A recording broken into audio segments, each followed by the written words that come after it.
time for a little bit of man talk, okay? Just me chilling, relaxing, enjoying myself after a long day of hard work. And I'm calling a certain individual out, but I'm not going to use his name. I'm going to keep him anonymous. And the reason I'm calling him out isn't to make it personal. So that's why I'm not putting his name into this, because his name doesn't need to be put into this, okay?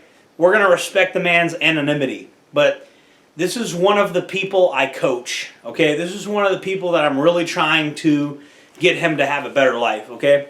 There's a person that I coach, there's a person that I work with. He is an incel, okay? He is an involuntary celibate. He's a virgin. He's never had sex his entire life, okay? He's in college. I'm not going to really say too much more than that because I don't want to expose his identity. This individual loves to talk all day about his old high school and injustices that happened to him 10 years ago. I'm not a perfect person. I'm overweight, okay? There's a lot of problems that I have that I'm working on, that I have to constantly work on, that I have to keep working on. I'm not sitting on like my high horse here, okay? But I've went through a lot of trials and tribulations. You guys know that, I'm a LARPer. I'm a convicted felon. This is airsoft, for the record.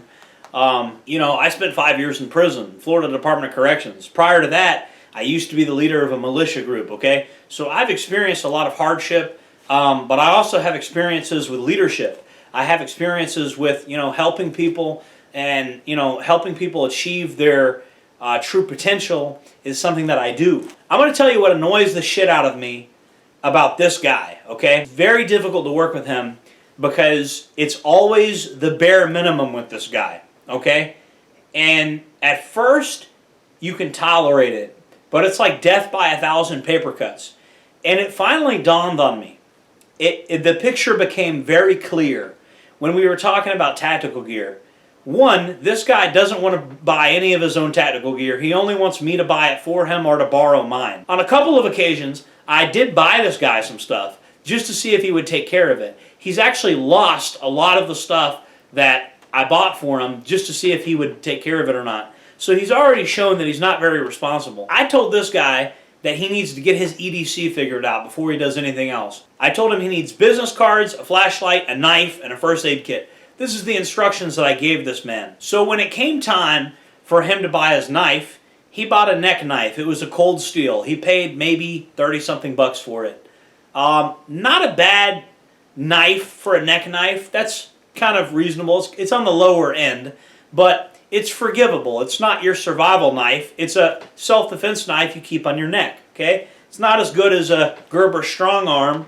You know what I mean? It's not like a super high-end knife, but that's forgivable for something you keep around your neck because neck knives don't need to be that big. So, Cold Steel is a respectable brand as well. For the first time, he actually purchased something on his own. And I give him his props for that. He actually bought a knife. He actually did it himself. Okay? So now I'm like, okay, it's time for you to buy your flashlight. This guy wants to buy a $20 flashlight. And I said, bro, you really need to spend the extra 30 bucks to get something that's not going to fall apart. You really need to get something that's actually waterproof, actually going to last for years. These Walmart flashlights, the problem with most of these brands, other than like Bushnell that you get at Walmart, Bushnell is okay. We'll go into that some other time. Florida humidity, the internal wiring of these cheap flashlights stops working after about a year. They just fall apart on you.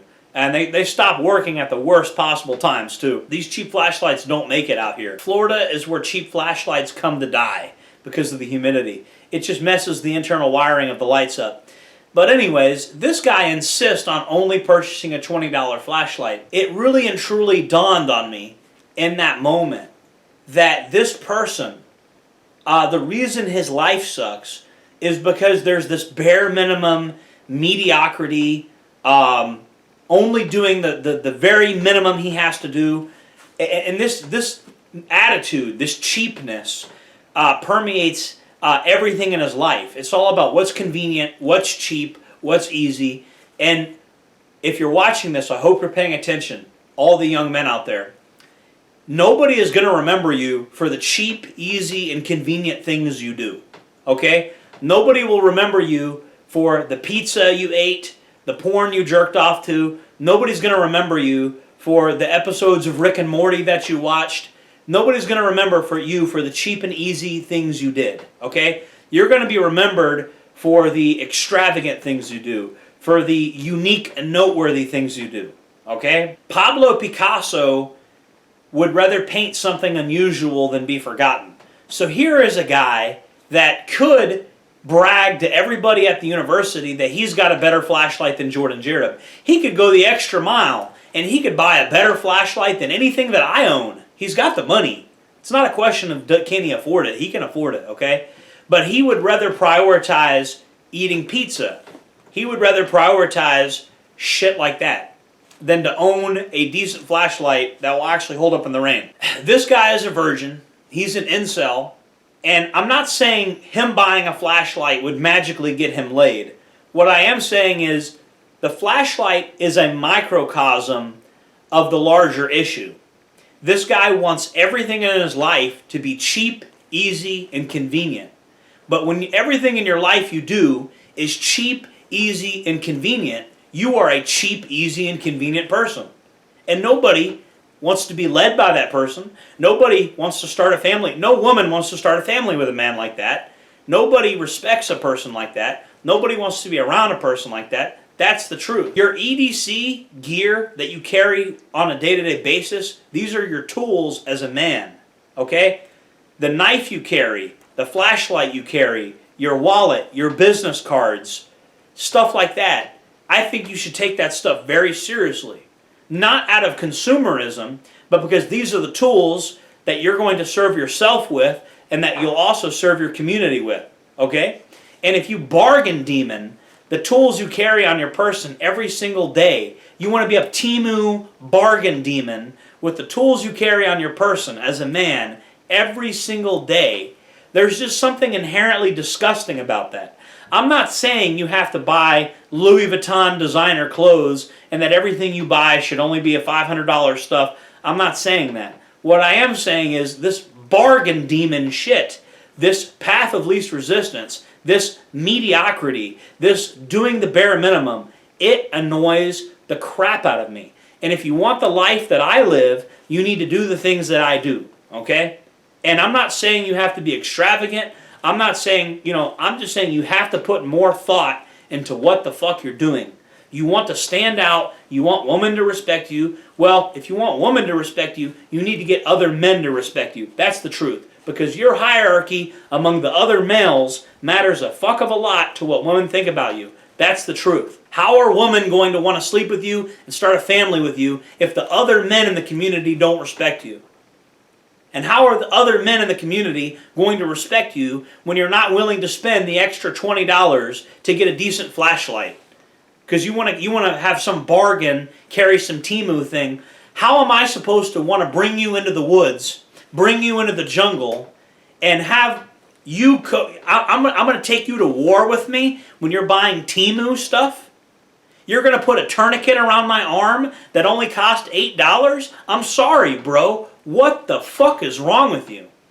I'm not going to war with you. You want to put a tourniquet around my arm that only cost $8? What is wrong with you? That's what my life is worth to you? That's what when you use this equipment to serve your community, to serve yourself, really, because a flashlight is your ability to see at night.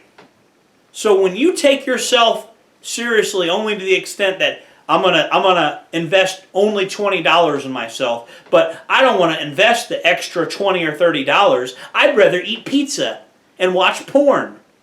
And so I'm gonna have less pizza if I buy this flashlight. I'm sorry, bro. Nobody is going to respect that. And it might not be pizza. It's some other frivolous fucking bullshit. It's some type of Netflix or Hulu. I don't know what it is, bro. I don't know what this guy's got going on, but he wants women to respect him, but he needs to get the men in the community to respect him first.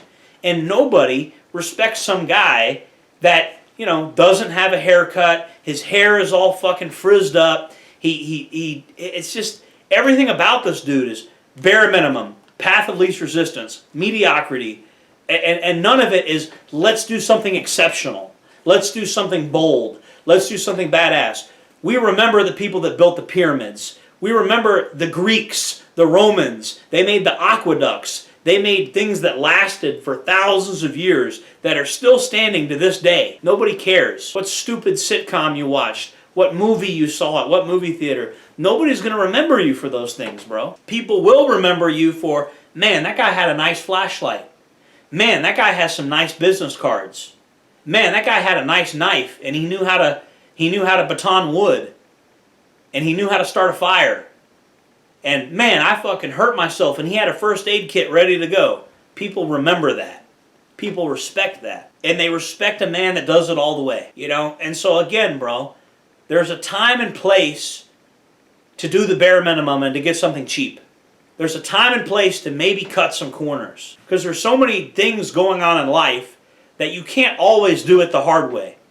But always doing it the easy way, always, with every single thing in life, you are destined to be an incel, bro. If you always do things the cheap and easy way, you always do the bare minimum, you always take the path of least resistance, that you are guaranteed to be an incel by doing that. He's given an allowance every month. He has a few $100s a month discretionary income. If you have a couple $100s a month to play with, why the fuck don't you have business cards, a flashlight, a first aid kit, and a good knife? As a man, bro, you're not dirt poor. You can afford those things. You can afford those things. It's not like you can't afford it. And so many men walk around town in their freaking pajamas and they wonder why nobody respects them. Because they don't want to do anything hard.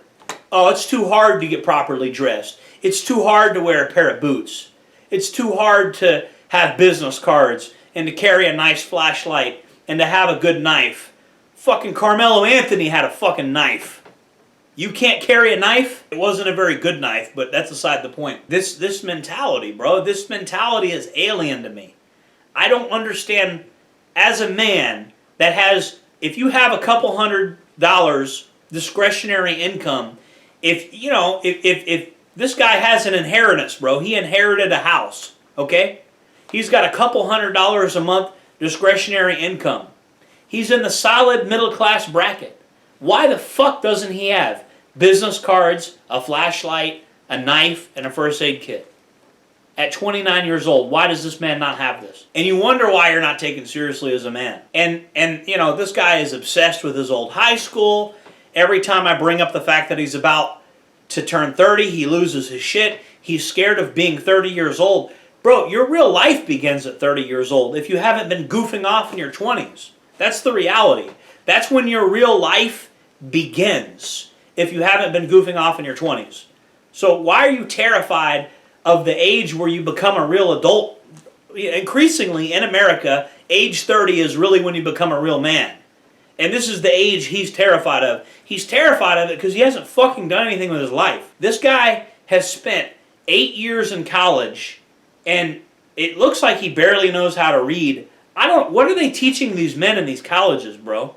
This man has been in college for 8 years. What are they teaching these people in these fucking colleges? So again, bro, I'm not gonna put this guy on blast. I'm not gonna say his name. His name doesn't matter, okay?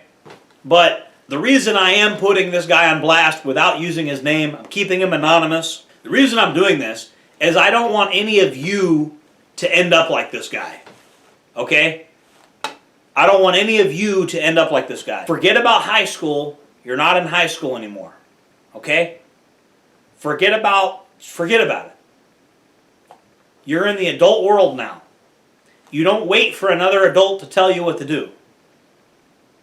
You can take the wisdom of people older and wiser than you, but ultimately you're going to have to seize the initiative. That's what being a man is about. So what I task you with, if you're a young man watching this, have a knife, have a first aid kit, have a flashlight, have business cards, and don't cheap out on them. They don't have to be the most expensive thing ever, but the bottom of the barrel, bare minimum Temu crap ain't going to cut it. You're going to get laughed at. You want other men in the community to take you seriously. Invest some money in yourself. You should do this at 16 years old. You should be doing this. You should be investing in yourself. You should figure out your EDC. You should have a first aid kit. You should have a flashlight. You should have a solid pair of side zip boots. You should have a nice backpack. These are things you should have by the time you're 16 years old. We have a 29-year-old that doesn't have this stuff yet.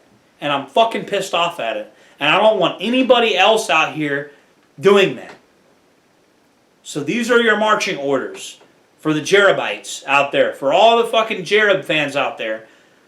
If you're a real Jordan Jereb fan, you have a knife, a first aid kit, a flashlight, and business cards everywhere you go. Everywhere you go. You need to have these things on you. And if you don't have these things on you, you're really fucking off. Okay? You need to have these things on you. Stop being that guy where I have to do everything fucking for you. Okay?